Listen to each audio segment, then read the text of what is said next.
Hi hello viewers అందరికీ నమస్కారం. Welcome to our channel crazy ideas. నా థంబ్‌నెయిల్ చూసే ఉంటారు కదండీ. ఈరోజు నా చిన్న మినీ ఫ్రిడ్జ్‌లో నేను ఏ విధంగా కూరగాయలు, మిగిలిన వస్తువులు ఎలా సదురుకుంటానో స్పేషియస్‌గా మీ అందరికీ చూపించబోతున్నానండి. నా వీడియోని లాస్ట్ వరకు చూడండి. సో ఇప్పుడైతే నేను ఆకుకూరలన్నిటిని కలెక్ట్ చేసుకున్నానండి. వాటన్నిటిని ప్లాస్టిక్ డబ్బాల్లోకి సదిరేసుకుంటాను నేను. ఏ విధంగా సదురుకుంటానో కూడా మీరందరూ చూసేయండి. సో ఫ్రెండ్స్ చూడండి, ముందైతే కర్రీ లీవ్స్ని నేను ఒక ప్లాస్టిక్ డబ్బాలోకి సదిరేసుకున్నానండి. ఇప్పుడు మీరు కావాలనుకుంటే కింద ఒక టిష్యూ పేపరు, అలాగే పైన కూడా ఒక టిష్యూ పేపర్ వేసుకొని కవర్ చేసుకొని పెట్టుకోండి. 1 వీక్ వరకు ఫ్రెష్గా ఉంటుంది. సో నేను ప్రతిరోజు యూస్ చేస్తాను కాబట్టి నేను పెట్టుకోలేదండి. నాకు 1 వీక్ వరకు ఫ్రెష్గానే ఉంటుంది. సో చూడండి, ఇప్పుడు కొత్తిమీరలో పండిపోయిన ఆకులు ఉంటాయి కదండి, అవన్నీ కూడా తీసేసుకొని ఏర్లు కూడా కట్ చేసుకొని ఇది కూడా ఒక ప్లాస్టిక్ డబ్బాలో వేసేసుకుంటాను. దీనికి కూడా అవసరమైతే టిష్యూ పేపర్ వేసేసుకోండి.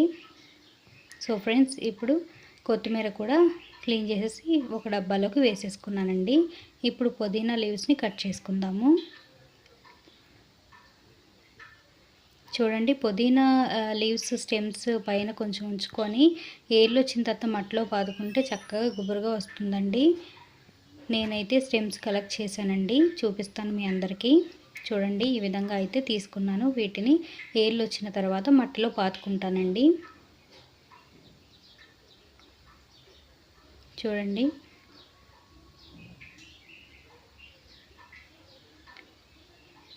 ఇప్పుడు తోటకూరను కూడా చక్కగా కట్ చేసుకుందాం.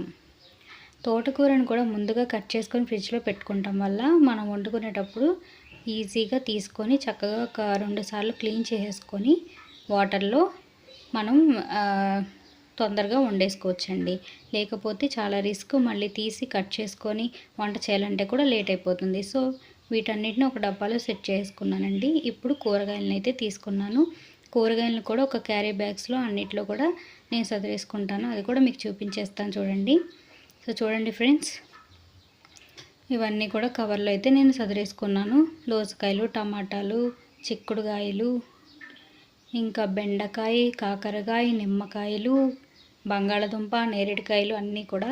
సో చూడండి, ఇప్పుడు ఇది నా ఫ్రిడ్జ్ అండి. ఈ చిన్న ఫ్రిడ్జ్లో నేను ఇప్పుడు ఇవన్నీ కూడా సదురుకుంటాను. చూడండి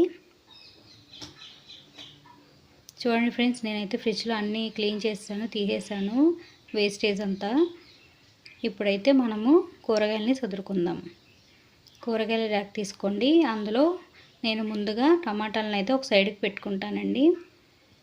అలాగే 1 బై 1 అన్ని కూరగాయలను కూడా ఈ విధంగానే పెట్టేసుకుంటాను. దీనిలో చిన్న ఫ్రిడ్జ్ అయినా సరే చాలా సామానం పడతాయండి మనం కరెక్ట్గా సదురుకుంటే కనుక. చూసేటప్పుడు కూడా చాలా నీట్గా క్లీన్గా ఉంటుంది మనకి. చూడండి, ఇలా 1 బై 1 ఒక దాని మీద ఒకటి చక్కగా అలా పెట్టుకున్నట్లయితే మీకు ఫ్రెష్గా ఉంటాయి కూరగాయలు కూడా. గాలి వెళ్ళకుండా నీట్గా ప్యాకింగ్ అయితే మీరు చేసేసుకోండి.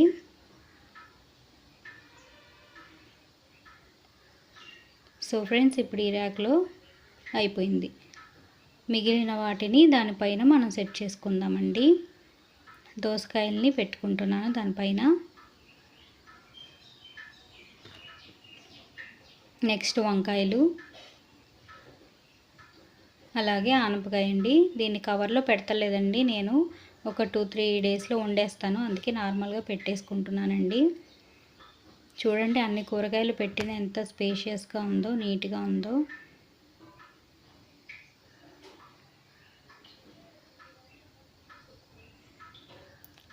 ఇప్పుడు బంగాళదుంపలను నేను ఫ్రిడ్జ్లో పెట్టుకోనండి.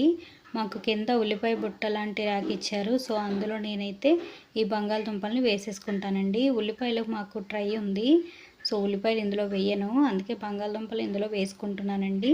బంగాళదుంపలు ఈ విధంగా అయితే నేను సెట్ చేసి పెట్టుకుంటానండి. ఫ్రెండ్స్, ఇప్పుడు ఈ ర్యాక్ ఖాళీగా ఉంది. సో నేను ఎండు ఖర్జూరం బాక్స్ అయితే ఫ్రిడ్జ్లో పెట్టుకున్నాను. ఇప్పుడు మిగిలిన కొత్తిమీర బాక్స్, తోటకూర, పుదీనా ఇవన్నీ కూడా ఇక్కడ పెట్టేసుకుంటున్నాను. పచ్చిమిర్చి కూడా ఒక బాక్స్లో వేసి పెట్టుకోండి. ఒక 2-3 వీక్స్ వరకు కూడా పచ్చిమిర్చి అస్సలు పాడవండి, చాలా బాగుంటుంది. ఫ్రెష్గా ఉంటాయి, ఆకుకూరలు కూడా చాలా ఫ్రెష్గా ఉంటాయి. ఈ విధంగా బాక్స్లో సెట్ చేసి పెట్టుకోండి. సో మీ అందరికీ తెలిసే ఉంటుంది, నా ప్రీవియస్ వీడియో చూసుంటే నిమ్మకాయలు నేను ఈ విధంగా కలెక్ట్ చేసుకొని పెట్టుకుంటానండి. స్మెల్ ఏమీ లేకుండా ఉంటుంది, ఫ్రిడ్జ్ కూడా వాసన లేకుండా ఉంటుంది. సో ఫ్రెండ్స్, పైన ర్యాక్లో వచ్చి నేను ఇడ్లీ పిండిని అయితే పెట్టుకున్నానండి. మార్నింగ్ టిఫిన్ వేసినప్పుడు ఇడ్లీ పిండి వేసేసిన తర్వాత మిగిలిపోయింది ఉంది కదండి, అది కూడా అందులో పక్కన పెట్టుకున్నానండి, ఖాళీగా ఉందని. సో ఫ్రెండ్స్, అది చూడండి ఫ్రెండ్స్, ఇన్ని సామాను పెట్టిన ఎంత స్పేషియస్గా ఎంత నీట్గా ఉందో. సో మీరందరూ కూడా ఈ విధంగా అయితే సెట్ చేసుకుంటే ఇంకా బోల్డ్ అన్ని కూడా పెట్టుకోవచ్చు.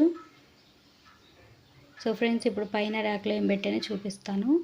నేనైతే వెన్నని తీసుకొని కలెక్ట్ చేసుకొని ఇలా 2 బాక్సెస్లో పెట్టుకున్నానండి. డీప్లో కాకుండా దాని కింద సెల్ఫ్లో పెట్టుకున్నాను.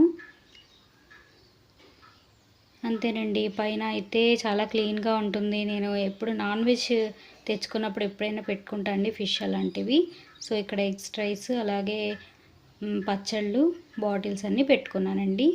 ఇంకా చూడండి, ఇంకా ఎంతో స్పేషియస్గా ఉంది. సో నా వీడియో కనుక మీ అందరికీ నచ్చినట్లయితే లైక్ చేయండి, షేర్ చేయండి, సబ్స్క్రైబ్ చేసుకోవడం మాత్రం మర్చిపోవద్దు ఫ్రెండ్స్. నెక్స్ట్ వీడియోలో కలుద్దాం.